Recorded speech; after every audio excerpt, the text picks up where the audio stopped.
With a comeback win in the bag and their full opening day group of position players back in tow, how will the Mariners build out their lineup over these next few games? We'll talk about that and more coming up here on the Locked On Mariners podcast. Colby, hit it.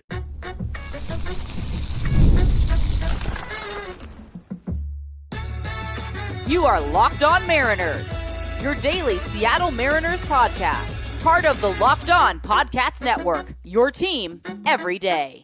Ahoy, sailors. It is Tuesday, May 21st, 2024. This is Ty Gonzalez and Colby Patnode for the Locked On Mariners podcast, part of the Locked On Podcast Network, your team every day.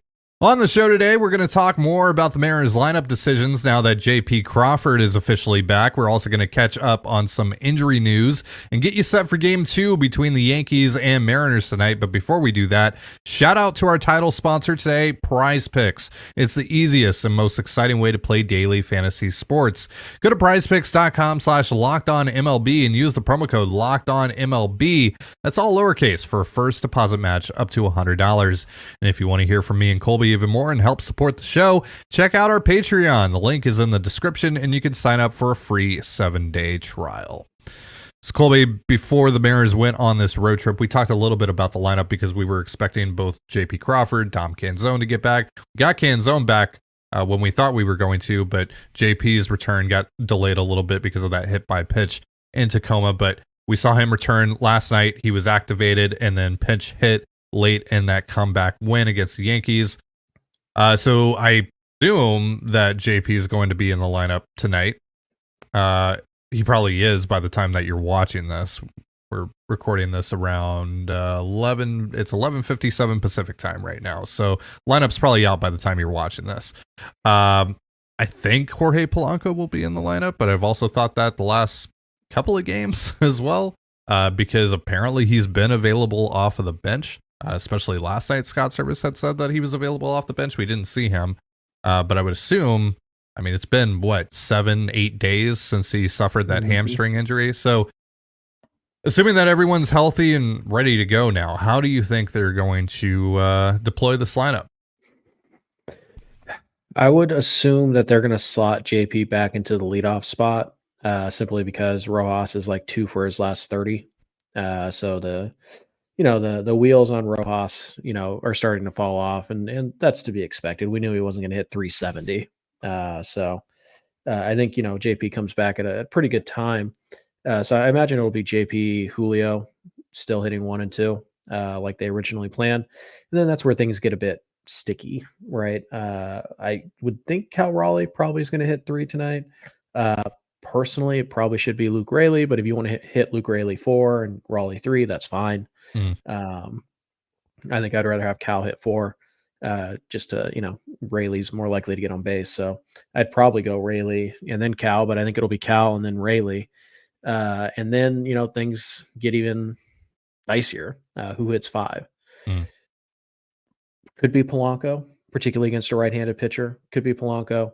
Could be, if he's in the lineup, Haniger, although I don't think he will be against most righties anymore. So I think Polanco probably hits 5. And then 6, are you going Rojas hitting 6? Maybe. That might be a pretty good idea. It takes some of the pressure off, and he's still one of your better hitters despite, being in a slump right now. So him hitting 6, and then you go, probably Canzone or France Canzone, 7-8.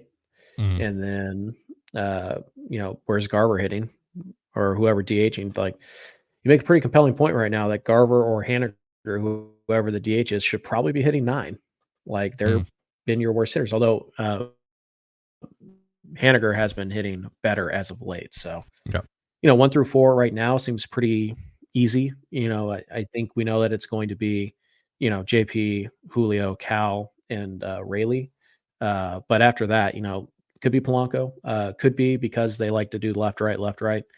Polanco's a switch hitter, so that still works. But it could be that's where they hit Haniger, who's been better over the last week or so. And that's probably what I would guess, Haniger DHing.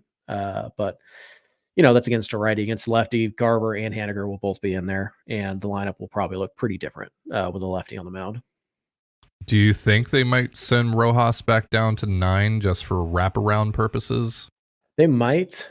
Do you really want Rojas hitting 9 when 6 through 8, 5 through 8 even is such a,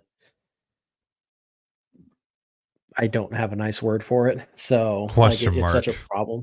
Yeah. Sure. I don't know. I don't know if they do that. Plus, I think you're going to hit, like, if you want the wraparound factor, like you could put Canzone Yeah. 9. And there's some actual speed there, and there's, some on base skills, some contact skills too. So, yeah, I mean, they could. There's a lot of ways they could go. But, I don't see them putting, it's hard for me to imagine that they're going to put Garver, Haniger, Polanco hitting 9th Mm, because veterans and, blah, blah, sure. blah. And they've been there before, like that. All that stuff really matters. So my guess is that hitting 9 was going to end up being either Canzone or Rojas, I guess, even though Rojas is also a veteran and he's been there before, but Sure. whatever. He's only making Right. $3 million this year. So we have to make the lineup as money goes. So, Sure. yeah, and it's not going to be Ty France. You don't even want Ty France hitting 9 because he's a terrible wraparound hitter because he's, the slowest guy in history. So, Sure. yeah. And then, yeah, against lefties, I think it'll be somewhat significantly different. Like, I don't know if JP gets the start against Nestor Cortez. Like, that could be Dylan Moore. Yeah. Like, you could go Demo.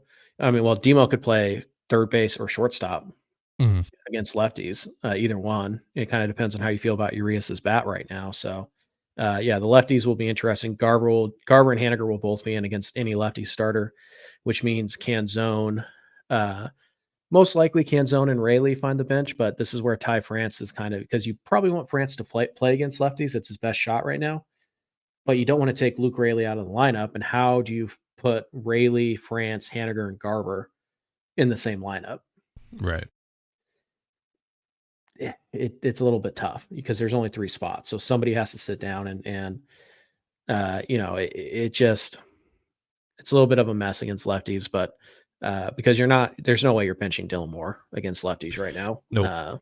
So How probably much don't want to bench in general do you think we'll see Dylan Moore now? Because I mean, he's been arguably one of your 4 best hitters this year. Right. I think you'll see him quite a bit here early as they kind of try and work everybody back because I think they want to try and ride the hot streak a little bit here. One thing to totally, keep in mind here is that Dylan Moore can play some first base too. Like Ty France is, just because Ty France and Luke Rayleigh have played all the first base this year doesn't mean they're the only guys that can. And, if you're against a tough righty and you don't think Ty France has a shot and you think Dylan Moore gives you a better chance, but you don't want to take out Rojas, you don't want to take out JP, you don't want to take out your 2 corner outfielders, first base, like go put Dylan Moore at first base. It's not like Ty France has really earned, a death grip on first base reps. Like other people are going to get them. And Scott has said as much. He said, yeah, there's 3 guys, there's the 2 Mitches and Ty, and they're kind of, battling it out for some of these at bats. And so, yeah, you can't, deny that Dylan Moore can certainly handle first base if you need him to. So I think we're going to see Dylan quite a bit.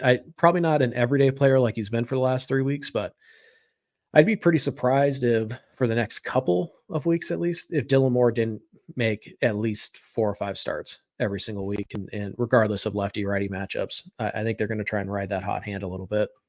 Yeah, he's been fantastic to start this year, and especially on this road trip. He's had a really, really good road trip. Had a big walk last night in the 9th inning as well. Demo's been massive for this team. So yeah, you need to get him in the lineup pretty much as much as you possibly can right now, I think. Right. One thing I would keep an eye on, I don't think the Mariners are going to do it, but I think they should strongly consider hitting Luke Rayleigh leadoff. I agree. He's your best hitter right now. You want him to get the most at bats possible. He's not, clogging up the bases for Julio if Julio ever, turns it on, and he can score from first base on a double. Like you're not slowing down Julio at all. He's a lefty, who also hits lefties just fine, or at least has so far. So I think you should consider that. It's kind of like a few years ago when, one of my first declarations is that Mitch Haniger should hit leadoff right at sotomojo.com. And right. The next day he was, and he hit a leadoff double. And then the next at bat, he hit a home run, and it was like, yeah, he nailed it. Like, I feel like Luke Rayleigh is that guy now. The only problem is if you hit Luke Raley leadoff, who's sitting in the middle of your lineup, Right. like ugh. If you're really trying to maximize your lineup, then I think Luke Raley's hitting first or second. Like I think that's without question. Raley's hitting first or second against right-handed pitching at the very least. Because so he's your best hitter right now, at least in terms of average, all that. He has pop. He has like the traits of a traditional leadoff hitter too, like in terms of speed. So if you're into that kind of stuff, he provides that as well. I think he's a really good fit for the leadoff spot. I don't think they'll do that just yet, but I think they might explore it eventually, and I think they should for sure because I think he is a really good fit for that. Right. I think Raley. I think Raley should be getting an at bat in the first inning, guaranteed to him. Yeah. Raley's a guy right now who you should be getting to the plate as often as you can, and we've already seen them move him up from 8 to 4 in like the matter of a week. And I mean, he's had what, like three hit games in the last. I mean, 2 in a row. Yeah, but didn't he have one against the Royals, or was it a 2-hit game? Yeah, he might have. Like I think he's like 20 for his last 50. So yeah, it's time. Like, look, if they want to keep him 4, I'm not complaining, but I just think that you want to get this guy as many at bats in a game as you possibly can, and that means sitting him first or second. Because right now he's better than Julio. Right now he's better than Cal Raleigh. He's better than everybody on the team right now. So put your best hitter in the 1 spot and guarantee him the most at bats of anybody on the team until he slows down, until he's not your best hitter anymore. Yeah, I think that's totally fine. Yeah, he had a 3-hit game against the Royals as well. So that's on this 1, 2, 3, 4, 5, 6, 7 game hitting streak that he's on. 3 of those games have been 3-hit games. One of them a 2-hit game as well. But he's on a ridiculous run right now. Mm-hmm. Take advantage of the hot streak before it goes away, because like we know with Josh Rojas, Luke Raley isn't a 330 hitter, right? Like Luke Raley is probably a 250 hitter at best. And so take advantage of this while you can. Yeah, I think even when he was at his best last year, I think it was like 270, 280 average, like in the first half of last year when he was posting like a 170 WRC plus or whatever it was. Mm-hmm. Plus he's still not really walking all that much, but the strikeouts have gone down significantly. So he's just finding a ton of grass right now. Right. The high BABIP, but part of that is, the bunt singles and like the infield singles and the speed. And that's part of kind of the fun thing about, Luke Raley is if he just puts the ball in play more, his average will go up because he's fast. Like he'll get some infield singles. So, and that's what we're seeing right now. Right. All right. So we got some injuries to catch up on here in just a moment. But first, a reminder, this episode of the Locked On Mariners podcast is brought to you by LinkedIn. Are you struggling to close deals? B2B selling is tougher than ever, and that's why I want to tell you about LinkedIn Sales Navigator.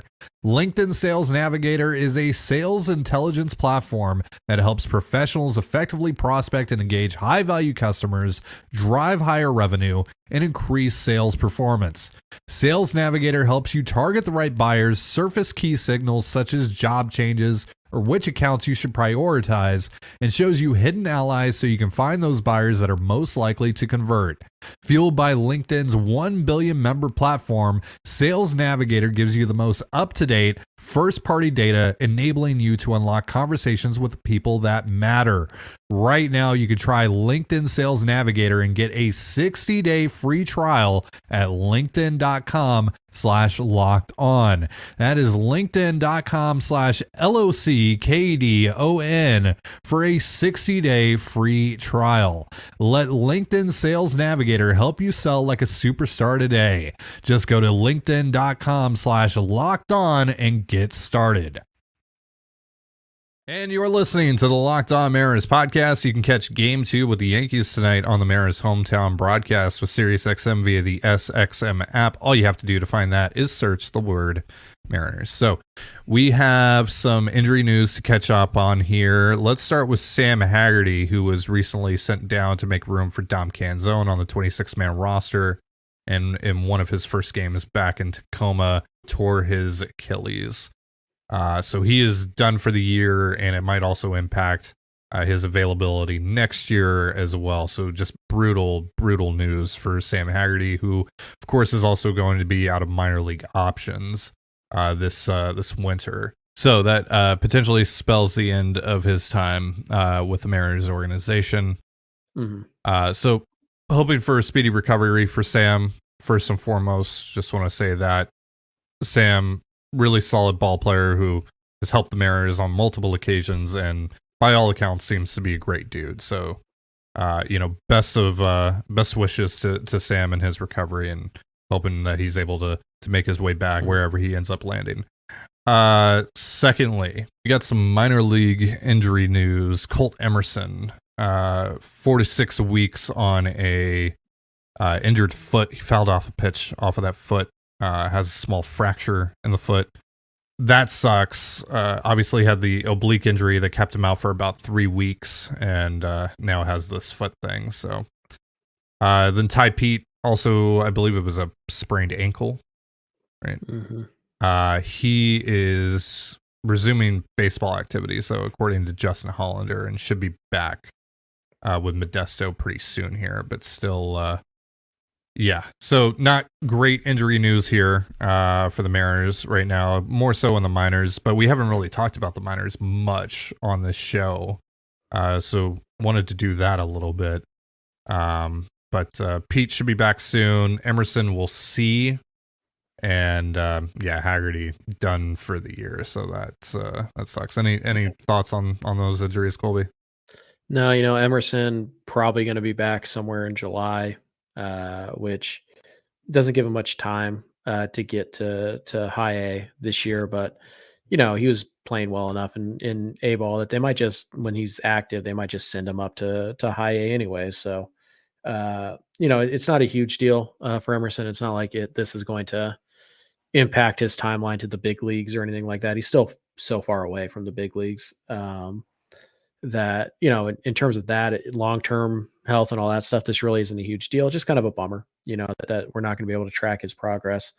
And it might prevent him from getting up to the Northwest so that Mariner fans can go and watch him in Everett. So from that standpoint, it's a bummer. Ty Pete, I don't know if he was a safe bet to get to Everett at any point this year anyways. So get him healthy and then just continue to work on things. We know Pete is a freak athlete, and we know that he has the ability, and we've already seen this, by the way, in Modesto, where he just takes over games and he's just the best player on the field. So we know that Pete has that in him. And so, being extra cautious here and just kind of slow playing him, he's a young guy. There's no reason to rush him. And, even if he has to repeat Modesto next year at the beginning, just before they feel confident sending him into Everett, that's totally fine. There's no reason to rush Ty Pete. And this little injury is really, it's barely a footnote. I mean, there's nothing that's going to prevent development from happening to an extent where it's going to, damage him long term or even his trade value this summer, if that's what you're worried about. So right. No, I don't think that these injuries really, in the big picture, they don't matter, but they do kind of suck.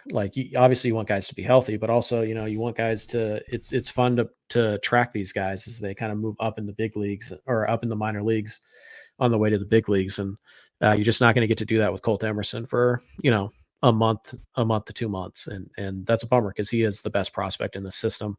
And I'm not sure it's particularly close at the moment. Any other thoughts on the Mariners minors while we're talking about it? I mean, again, we haven't really talked about them on the show much. We've talked about it a little bit on the Patreon show, but any general thoughts, impressions, etc. of the Mariners farm right now? Yeah, Tacoma's been a little disappointing in that a lot of the fun role players that we thought the Mariners were storing down there haven't really hit. Samad Taylor hasn't hit a ton. Cade Marlowe hasn't hit a ton. Ryan Bliss has really struggled. So, on that standpoint, there's some disappointing things going on. Blake Hunt's been great, and it does feel like they are getting him used to the very specific role of facing left-handed pitching.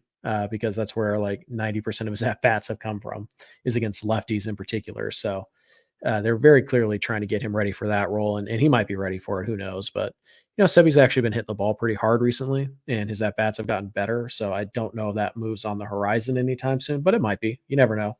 That's a move that they could certainly make at any point. Down in Double A is probably where the most exciting thing is happening, and that is Harry Ford finding his power.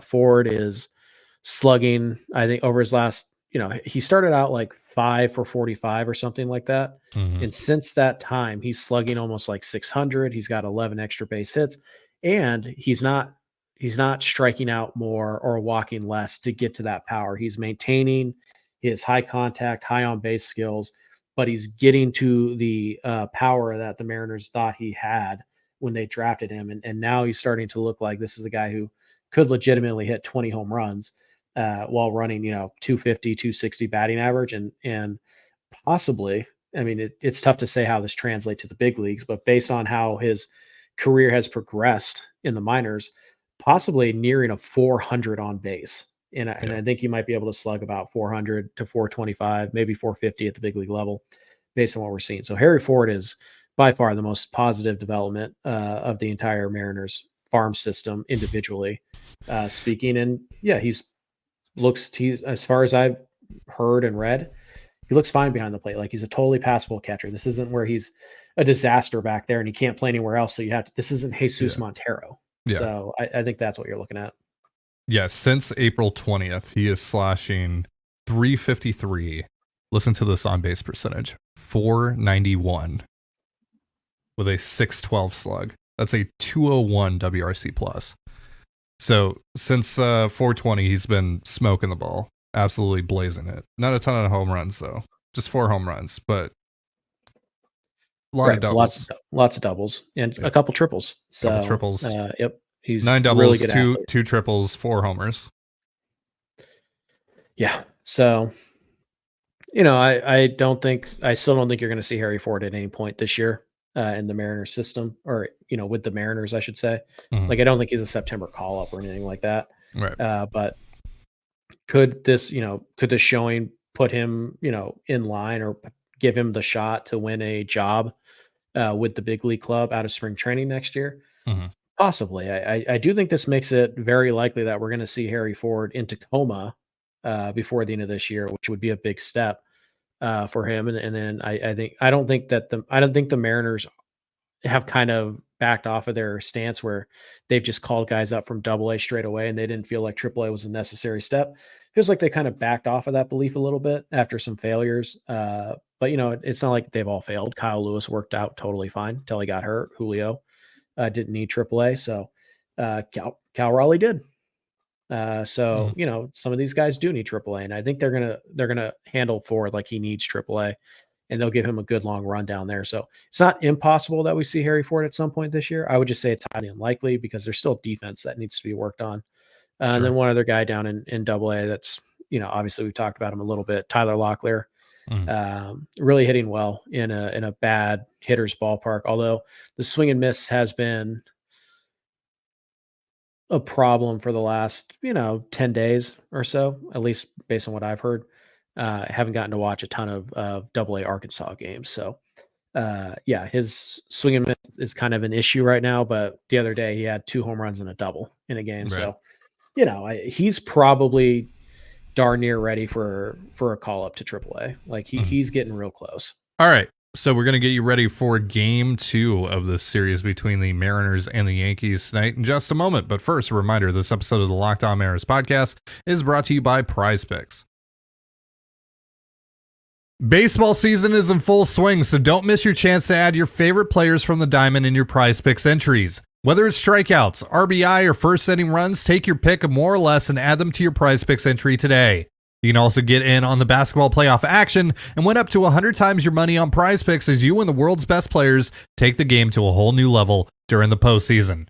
Speaking of hoops, I'm taking Jaylen Brown more than 16.5 points and Tyrese Halliburton more than 19 points tonight. Download PrizePicks today and use the promo code LOCKEDONMLB for a first deposit match up to $100. That's promo code LOCKEDONMLB for a first deposit match up to $100. Pick more, pick less. It's that easy.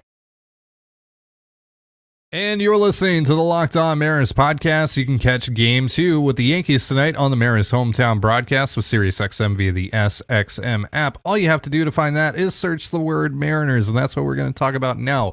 Game 2. Bryan Woo on the bump tonight, and this is his second career start in Yankee Stadium, and the first one went pretty well. He went 5 1/3. He struck out 5, did walk 3, only gave up 2 hits, though, and kept the Yankees off of the board, most importantly. So what are your expectations here for Woo in his third start of 2024? How does he handle Juan Soto, Alex Verdugo, Anthony Rizzo? How does he handle the lefties in this lineup? Those are my questions about Woo. My expectations are I don't love this matchup for him in particular because of those, big, powerful lefties. And I haven't seen anything. Any new pitches, I should say, that would lead me to believe that Woo can handle those guys consistently. Now, there's always the command and control, and in his first 2 starts, that's been really good. So, if he's living on the corners, if he's backdooring the 2-seamer and all that stuff, like front dooring, whatever, like he can manage, he can work around those guys a little bit, but he has to dominate the righties. He has to dominate Volpe. He has to dominate Judge. Like he has to keep those guys off the board so that he can kind of manage the lefties that are going to be in this lineup. So, I'm a little bit concerned about, Woo facing this lineup right now because, again, you look at it's really Juan Soto, right? At the end of the day, like Juan Soto is the one-man wrecking crew. Rizzo's still pretty good, and Verdugo is like fine, but he had a good game last night. But I'm concerned about the lefties. I don't know how Woo handles those guys in particular. So I'm a little bit concerned about that, but I think he's going to throw a lot of strikes, which is good. That's what Mariner starters do. We know how the Yankees are going to respond to that. They're going to swing early. They're going to be aggressive, just like every team in baseball will be. And so to me, how Woo handles the righties tells the story because like the lefties can do damage on him, but there's only 3 lefties in this lineup that are like truly terrifying. And I mean, one is terrifying. The other 2 are fine. So if he can dominate the righties like he has been, then the lefties, their threat is it's minimized because there's only so much damage those 3 guys can do. If you shut down Volpe, if you shut down Torres, if you shut down, Stanton and Judge, and like if you shut those guys down, then you probably have a pretty good shot of pitching well in this game. And thankfully, despite their struggles this time through the rotation, this cycle through the rotation, they've all gotten pretty deep relative to how they actually pitched. Like they've gone everybody except for I think Miller went 6 innings in this turn, and Bryce still went 5 1/3. So bullpen's in pretty good shape. So if Woo can only go 4 or 5 tonight, not a huge deal. But yeah, I'm worried. I'm worried about the lefties, and as weird as it is to say, that means I'm watching how he handles the righties in this game because if he can keep them off the bases, it limits the damage that the left-handed hitters can do. But could Bryan Woo just go in there and shove? Sure, he's done it before. Why not? Yeah. So my expectations are, I'm still in we'll see mode about Bryan Woo. I don't have a great feel for him. I think that's fair. Yeah, he's only thrown like 9 innings this year. So we'll see. Yep. Then Clark Schmidt taking the mound for the Yankees tonight. 9.77 Ks per 9, 2.66 walks per 9 this year, 2.49 ERA, 3.45 FIP. It's been worth basically a full win by Fangraphs standards in 50 2/3 innings pitched. 5-1 record for Schmidt. Any thoughts on him? Yeah, tough night coming up because he's dropped his hard hit rate by 8% this year. His strikeout rate has jumped by about 5%, 4.5%. Like prior to this year, he was kind of right at league average, 22% strikeout rate. This year he's at 27%. The fastball run values are off the charts. The breaking ball run value are off the charts. It's cutter, sweeper, sinker, knuckle curve. So those are that sounds like a Jerry DiPoto pitcher. Right. Unfortunately, he's not. And the cutter is generating a 30% whiff rate. The knuckle curve is generating a 35% whiff rate. It's going to be a tough night. for the Mariners offense. They're really going to have to grind these at bats. Now the sinker, not a high average, but when you do hit it, teams are doing damage against that pitch. So it seems to be the key. Get the sinker in the middle of the plate, and when you do, you have to damage it. You have to hit doubles. You have to hit home runs. Like you have to get extra base hits because he's probably not going to walk you around the bases like Clay Holmes kind of did last night, and he can miss a lot of bats. So he's going to throw a lot of strikes. He's going to get a lot of swing and misses. Mariners been better at strikeouts over the last week or so. Tonight might be one of those nights where they strike out 11, 12 times. Like it's just that good of stuff. So hopefully you can get him out of this game relatively early. You can go to work on the bullpen, and Wu keeps it close, and you can kind of battle it out against bullpens, which apparently that's Seattle's favorite thing to do in the world is hit against your bullpen. So they can get Schmidt out after 6 and the game's relatively close, then they're going to have a shot to win it. But this is one of those grinded out type of games where, there's going to be bad at bats. They're going to strand a guy at some point. It's going to be really frustrating for a long time. But if you can just, pump up that pitch count a little bit, when he doesn't make a mistake, hit something hard in the gap or over the fence, maybe find a way to scratch out a run or two off of him and hope that Wu keeps you in the game so you can attack this bullpen that is not going to have Clay Holmes tonight. So I think that's the key to this victory is you just got to grind. You just have to stay grinding, and you have to, when you do get a mistake, you have to take advantage of it.